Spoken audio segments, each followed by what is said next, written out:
So, good afternoon, guys. So, now, okay, we will now be proceeding on the iodimetry.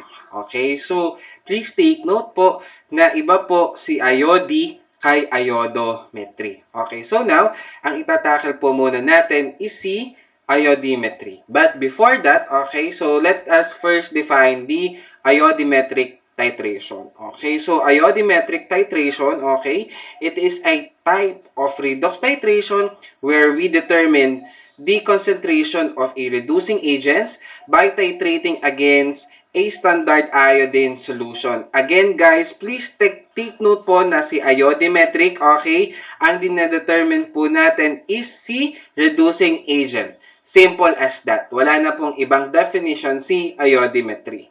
Okay? So, dyan po siya napatak. So, now, prepare muna tayo, okay, prepare and standardize muna tayo ng inyong 0.1 normality iodine solution before we go to the principles of your iodimetry. So, first, gawa muna tayo, okay, ng starch indicator solution. So, first, triturate 1 gram of arrowroot starch with 10 ml of cold water. Heat about 200 ml of water to boiling and add starch paste to it with constant stirring. So boil now the mixture gently for about 30 minutes or until it forms a thin or translucent liquid. So para makikita nyo dyan, parang am-am, okay, sa pag nagpapakulo kayo ay pag nagsasaing kayo, di ba, parang may pre-boiling doon. So, parang ganun, okay, yung medyo magiging itsura. Pero hindi siya ganun, sobrang parang what do you call this one? Parang hindi siya masyadong condensed. Okay, so, sakto lang. Okay, so, parang yung pag nagsasaing ka. Okay, so, since the solution, okay, so, since this, starch TS or test solution is deteriorates rapidly. Okay, so now, guys, it should be prepared freshly each day. Okay, so kailangan lagi nating madali lang naman maggawa, so every day mo siyang ipe-prepare. Okay, so in hot water kasi, starch granule burst and form a colloidal dispersions of beta amylose known as your soluble starch. Okay guys, again, your beta amylose, okay, known as your soluble starch, and should be separated by decantation from alpha amylose or amylopectin, which is insoluble naman. Again guys, kaya tayo ginagamitan ng heat, okay? So, to form a colloidal dispersion of your beta amylose and your alpha amylose. Okay? So, your beta amylose kasi is your soluble starch, okay? So, and should be separated by decantation from the alpha amylose, which is your insoluble starch naman. Okay? So, ayun po. Kasi, interaction of iodine and iodide ion with your colloidal beta amylose, okay, results in the production of an intensely blue-colored solution. Okay? So, and this color change is reversible and the color being discharged when the iodine is reduced with sodium thiosulfate or another reducing agent.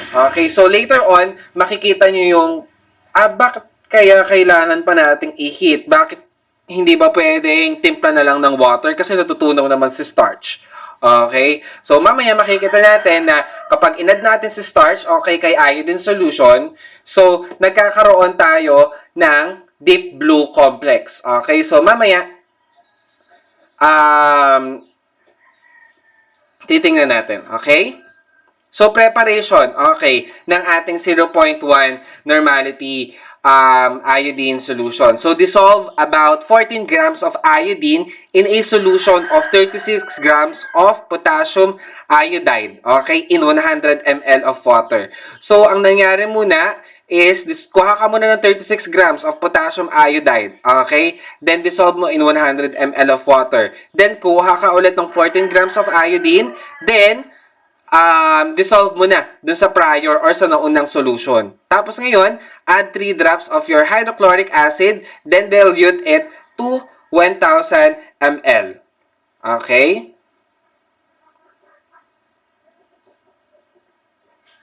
So, sir, bakit po may iodine, may iodide pa? Hindi ba pwedeng si iodine na lang? Okay? So, dyan kasi guys, so in the presence of your potassium iodide kasi in water, ang solubility nito is greater. Okay? Because of the formation of your complex triiodide. Okay? So, ngayon, ang mangyayari, kaya kailangan pa rin talaga natin si potassium iodide kasi nagkakaroon ng increase, yun nga, increase in solubility. Kaya kailangan po natin si potassium iodide dito sa preparation, okay, ng inyong 0.1 sodium iodine solution. Now, punta tayo sa inyong standardization. So, weigh 150 mg of your arsenic trioxide and dissolve in 20 ml of 0.1 sodium hydroxide. So, dyan kasi, mangyayari guys, dapat, okay, di ba may pinrepair tayo prior, okay, so gamit na gamit talaga, okay, si standardization ng ating 0.1 and sodium hydroxide. So, after nun is dilute with 40 ml of water, then add 2 drops of your methyl orange test solution, okay, and follow with diluted hydrochloric acid until yellow color is changed to pink. Okay, so wag malilito guys ha, nasa standardization pa lang po tayo, nagpe-prepare pa lang po tayo, wala pa tayo sa mismong iodimetry or wala pa tayo sa mismong titration itself. Okay? So, ngayon, si arsenic trioxide is slowly soluble in cold water. Okay? So, that's why more rapidly soluble in boiling water and readily soluble in sodium hydroxide solution with the formation of sodium arsenite. Okay? Your Na3ASO3. Okay?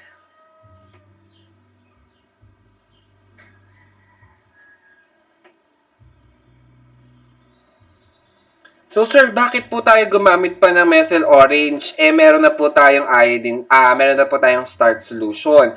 So kasi guys, okay, ang mangyayari po kasi dyan, yung excess sodium hydroxide, ngayon, inyo-neutralize ni hydrochloric acid using your methyl orange indicator. So, parang at least lang mabalance lang natin. Okay? So, kailangan lang talaga natin sila for the process reaction. Okay? Pero, kaya natin ginamit naman si methyl orange at si hydrochloric acid kasi nga po, kanina po, ay kumuha tayo ng sodium hydroxide which is hindi naman talaga dapat natin, sabi mo, pwede mo naman sabihin na, pwede naman nating i-dissolve na lang si arsenic trioxide kay water, bakit po kaya kay sodium hydroxide pa? So, ganun guys, kasi kailangan alkaline solution yung gamitin natin with regards in your standardization of your iodine solution. Now, proceed tayo. Then, add 2 grams of your sodium bicarbonate sodium bicarbonate. Dilute with 50 ml of water. Okay. Now, add 3 ml starch test solution. Slowly add the iodine solution from a burette until a permanent blue color is produced, then disappear. Okay? So, ayan po.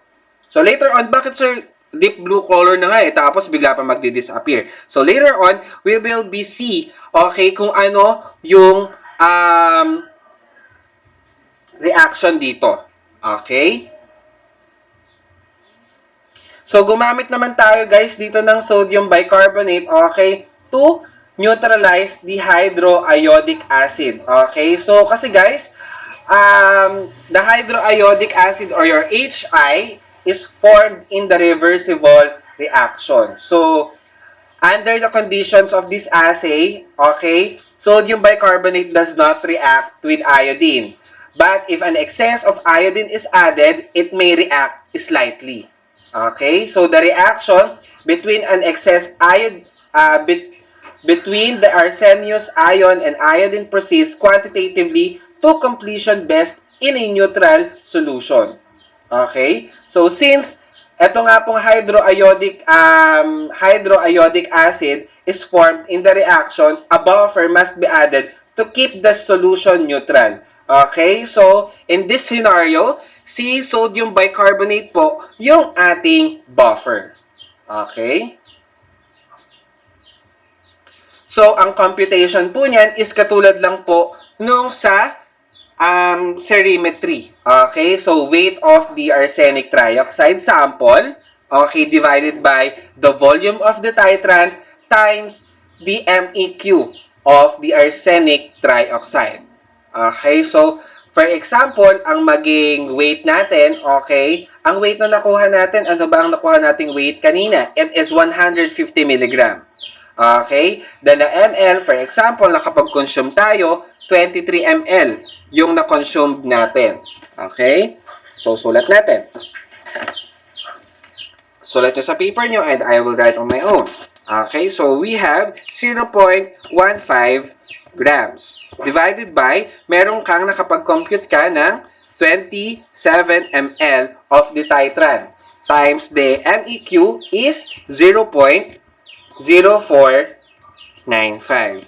Now, ang pinaka-normality ng inyong sodium ay ng inyong iodine solution is, wait lang, compute po natin.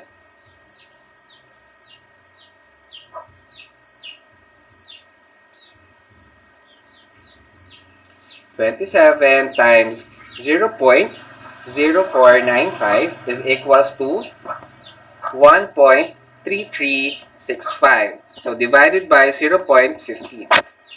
0.15 divided by 1.3365 is equals to, ang normality po ng ating pinaka-iodine ay 0.1, 0.1122 normality. So, ayun po yung ating pinaka concentration ng ating standard. Okay? So, malinaw po ba?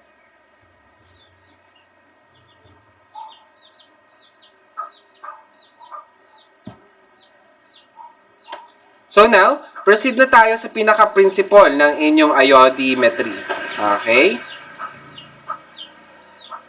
So, iodine is insoluble in water. So, it is made soluble by dissolving with potassium iodide. So, di ba nakasabi natin kanina na kailangan talaga natin si potassium iodide. So, kung makikita nyo dyan, ito, potassium iodide plus your iodine is equals your triiodide. Okay? So, dyan pa lang, malalaman nyo na or meron na tayong S1V1. Ano po yung V1? Yung volume natin na ginamit. And also, the S1 is the concentration.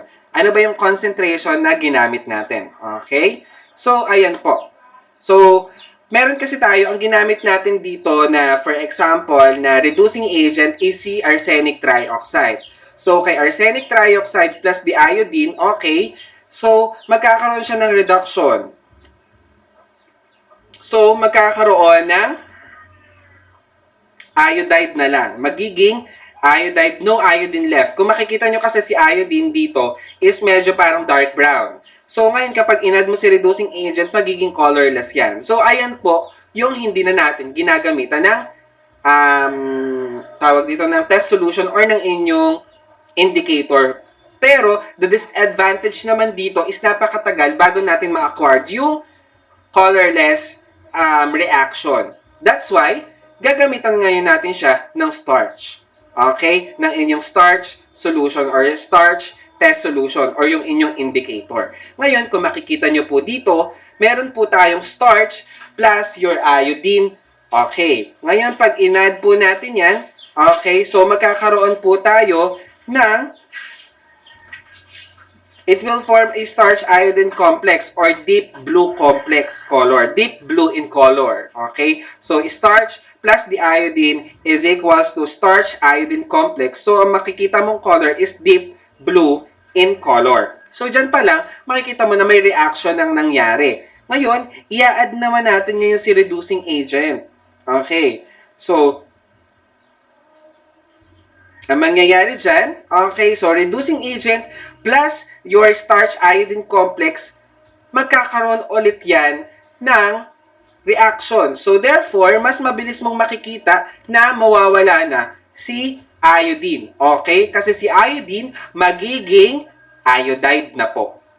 Okay? Magiging iodide. So, parang wala na, na-reduce na lahat. Okay? Kasi nga, si iodimetry, ang sabi nga po natin kanina, kay iodimetry is the titration where we determine the concentration of a reducing agents by titrating against a standard iodine solution. So, ang gamit po natin dito is ang inyong mga reducing agents.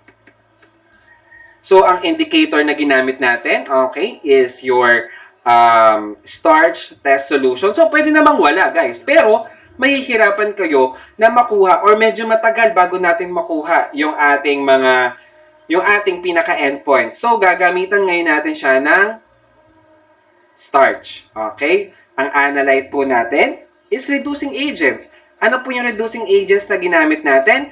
Arsenic trioxide. Now, ang ating pong titrant is your iodine solution.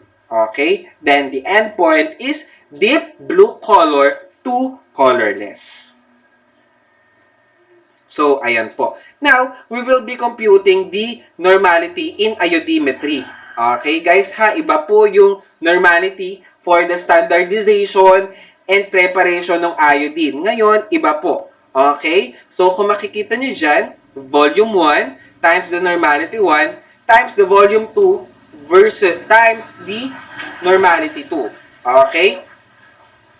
Normality 2. Okay, so, 'di ba? May nauna yung concentration natin na una. Ayun yung hinahanap natin. Ngayon, si volume 1 kasi, ayan po yung analyte natin, si volume 1. Then, si S1, okay? Or si normality 1, ito yung concentration ng standard iodine solution natin. Ano nga ulit yung computation natin kanina? Ang computation natin is 0.1122. Ayun yung normality ni iodine. Okay? Now, the volume 2, okay, is now, ito na yung na-consume natin. For example, lumabas natin or napalabas natin yung sa color ng iodimetry is mga 23 ml. Okay? So, yung volume 1, okay, kung gaano karami, okay, yung ating preparation, okay, kanina. Okay, for example, nakapag-conclude ka or nakakuha ka, okay, ng 100 ml of the analyte. Okay, yung volume ng analyte. Okay, kumuha ka. Okay, so now, ang mangyayari ngayon, i-compute mo lang po. Then, you will get now the concentration of the iodimetry method solutions. So, ayun po. That's the scope of your iodimetry po.